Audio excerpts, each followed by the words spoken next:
Salve, salve família, aqui quem fala é o Lutz do canal Cortes Podcast e no meu primeiro mês monetizado eu já fiz $3.000 só seguindo o que esse cara fala no curso dele. Então se você quer ganhar dinheiro com internet e YouTube sem nem precisar aparecer, confere o primeiro link na descrição. Agora minha pergunta pra você é o seguinte, esse vazio e essa recuperação, essa força, ela precisa nascer, talvez não nasça da religião, mas ela precisa nascer de Deus? Ela nasce de Deus, mesmo quando o cara não sabe que é de Deus que aquilo está nascendo. E me ajuda a entender isso. Aquele que ama é de Deus. Aquele que ama é nascido de Deus. Aquele que ama conhece a Deus, porque Deus é amor.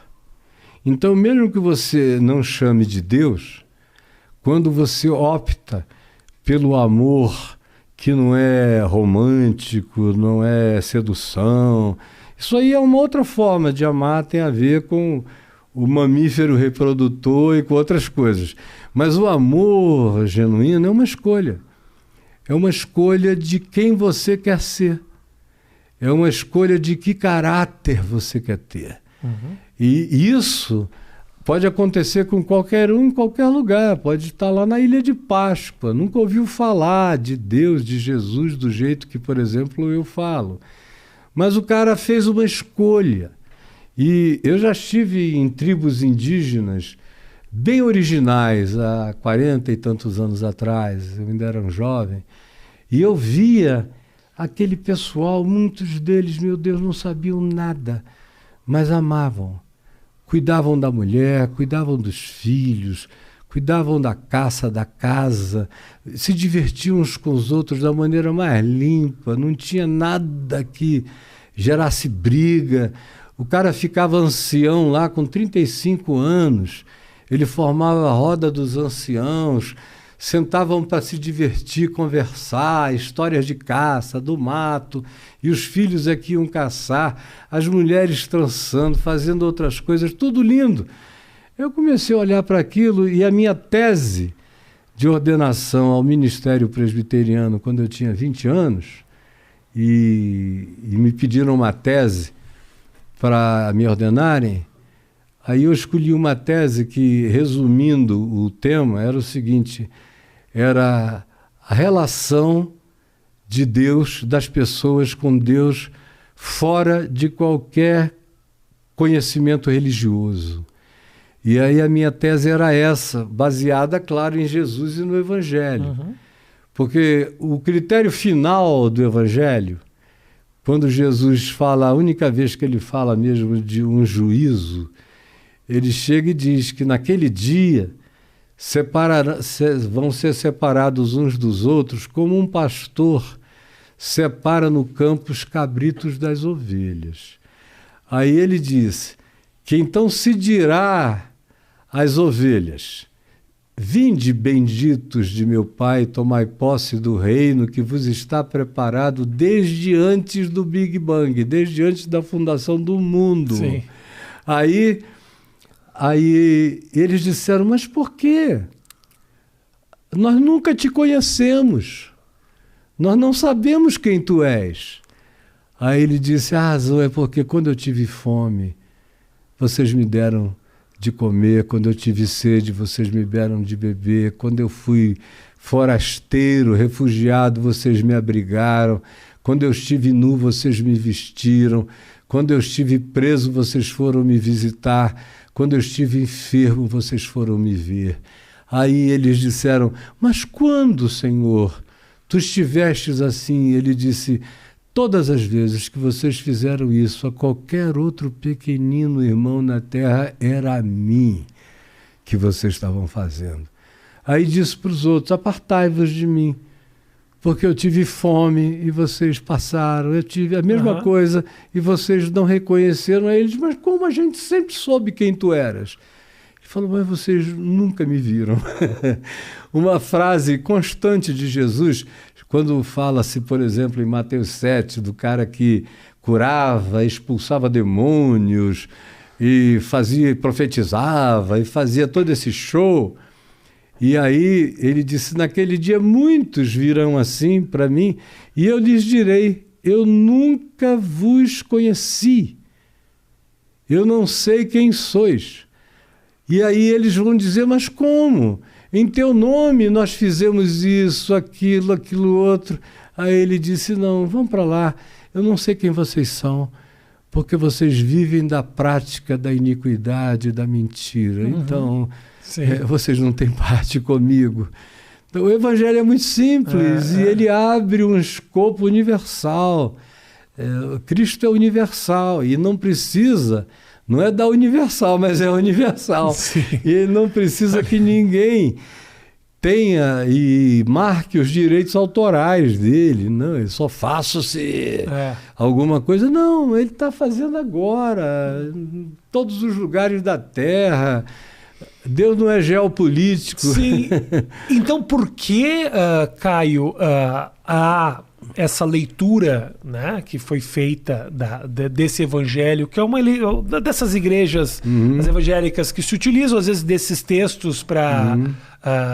dizendo você tem que estar nessa casa, você tem que estar nesse lugar, você tem que estar debaixo desse guarda-chuva, porque senão nada disso, senão você não vai ser atendido. Por que da onde surgiu essa leitura e por que isso? Isso aí sempre houve em todo o paganismo humano. Isso é coisa de bruxo que quer controlar a alma.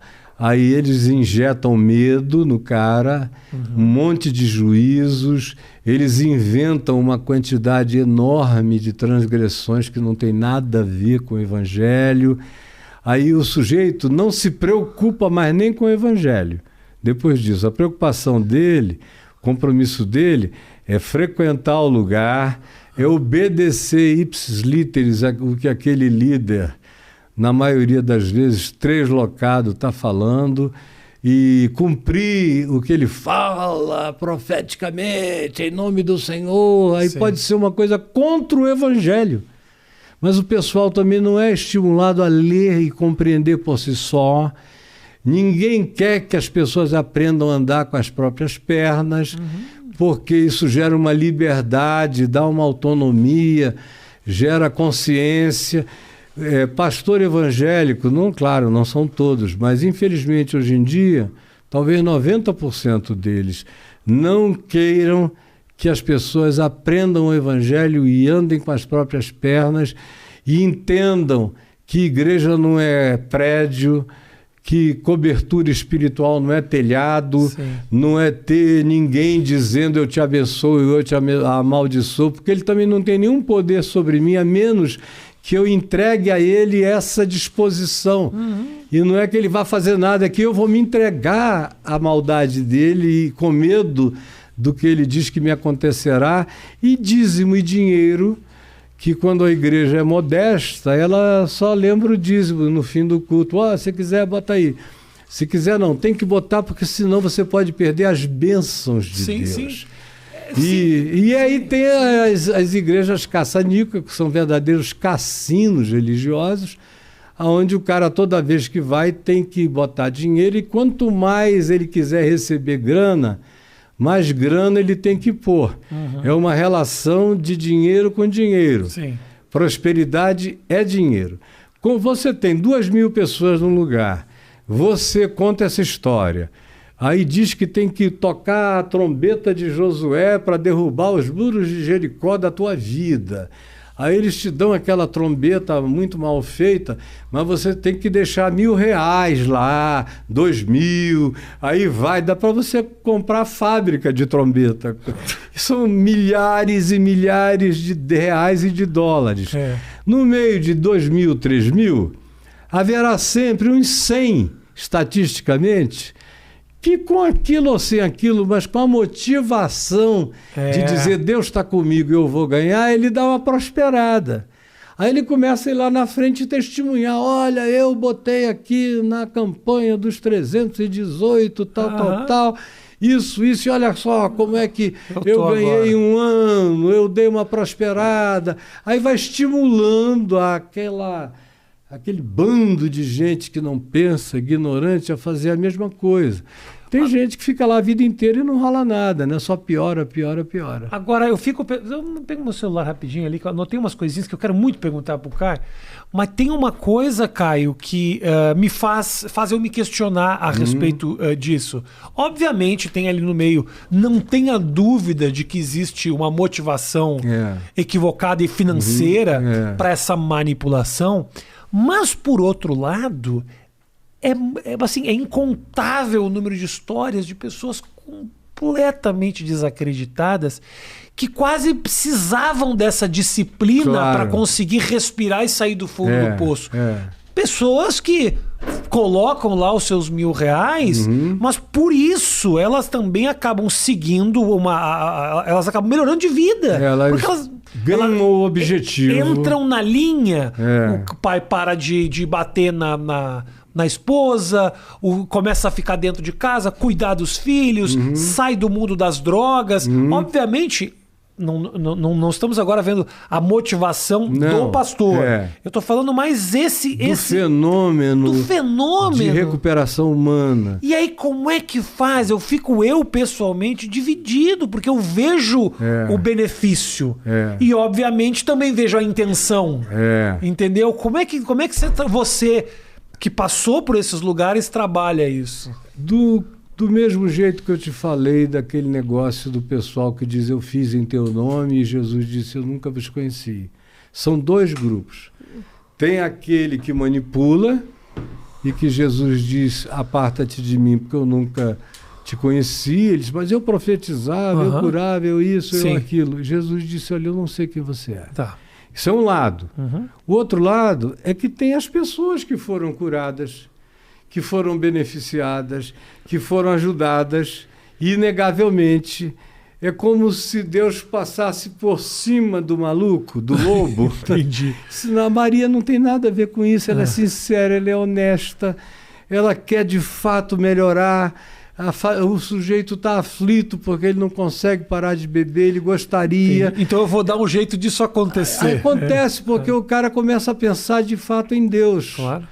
E aí ele ganha uma motivação que é a mais poderosa de todas na Terra para ele se levantar, andar, seguir, progredir, ainda que as próprias motivações dele sejam rasas. Agora, é Deus?